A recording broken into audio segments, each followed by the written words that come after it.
Good morning, everyone. In our series of conversations looking ahead, we have with us Mrs. Anupama Kumar, who's a well known artist for her performances in Tamil movies and shows, starring in one of this year's one of the biggest films, Sarpata Parambare, and web series like Nila Nila Odiva. And these are just a few to list. A warm welcome to you, ma'am.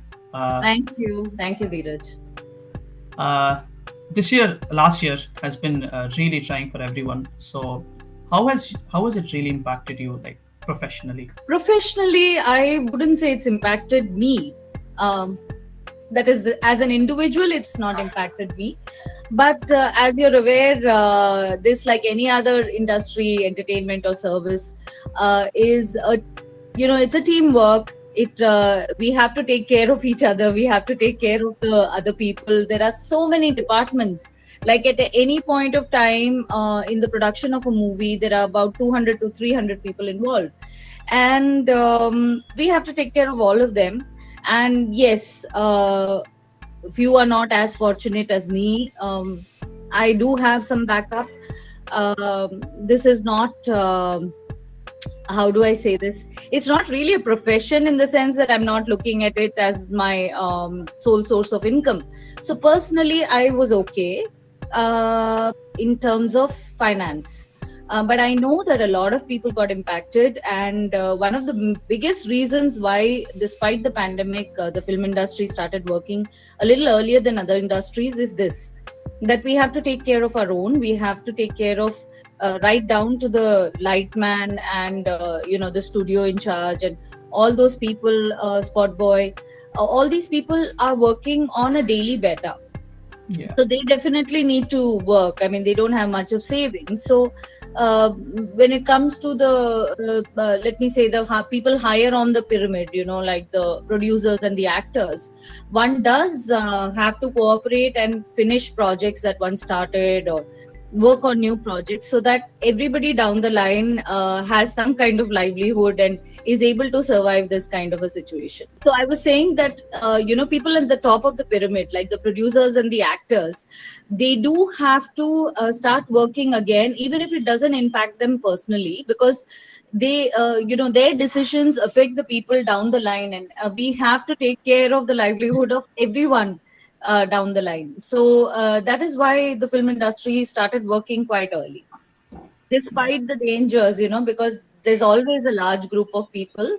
And yeah, as actors, it's tough because you're not allowed to wear masks, even when you're not in the shot, because oftentimes you're wearing some makeup and the mask does affect the makeup. So, or there'll be lines on your faces and all that. So one ends up having to work without mask with other people who are also not wearing masks. So that's a little tough on the, psychologically a little tough. yeah, it must have like risking your safety.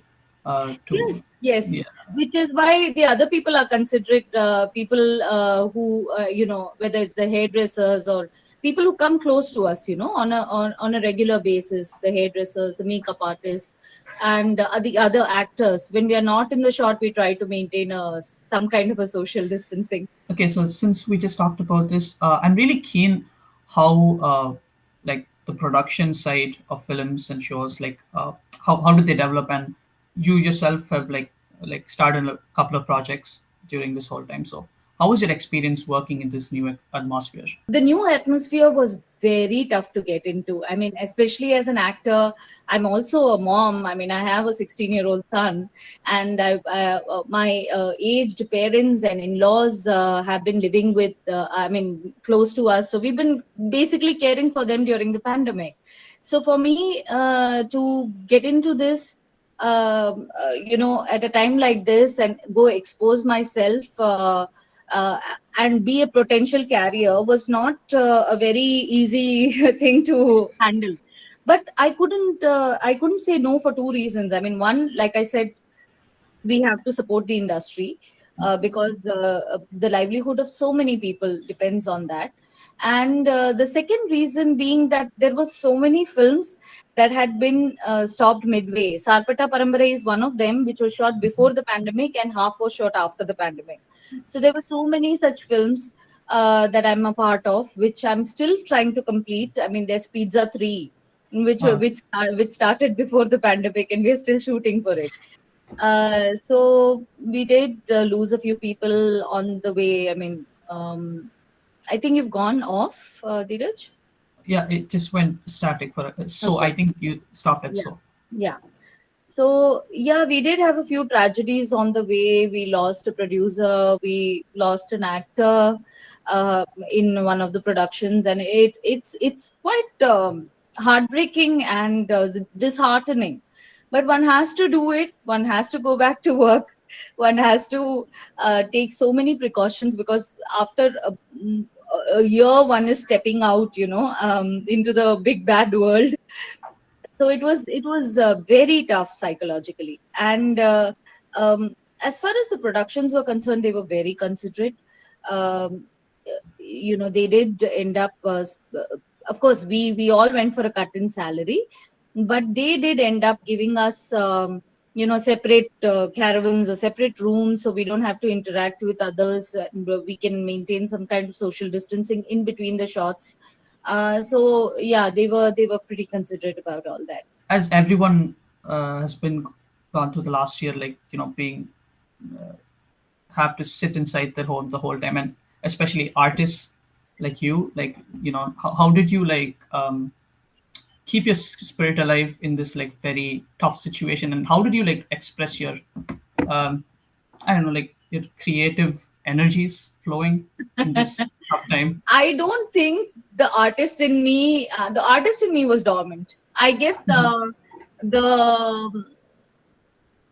the sense of humor or the comedian in me was probably more uh, dominant, but the artist in me was dormant. I didn't have a second to, think about work, because I was, like I said, taking care of so many people, Yeah. and just we're all sailing in the same boat. So you're aware that uh, either you're bored if you don't have work, and but that was not the case with me. I know a lot of people said we are really bored and we have nothing to do the whole day, but that was not the case with me. I had more work than I have ever had in my life. So I don't think, and my responsibilities and the kind of stress and tension that I had at home, um, I never had the time to think. The only creative thing I was doing was uh, how to handle the very next crisis that's going to come my It way. must be hard while juggling It your was tough. Yeah, it was responsibilities as tough. a mother. I'm sure it was tough for everyone. I have a teenager at home, so it was tough for me to think about how to keep his spirits alive. My husband started working almost within 15 days, so there was no work from home. So I didn't really his presence or his support the way I would have liked. And yeah, and then all the elders in the family needed hospital visits, which were tough. So just managing those things and keeping my sense of humor alive was, I think, the most creative part of what I did in that during the lockdown.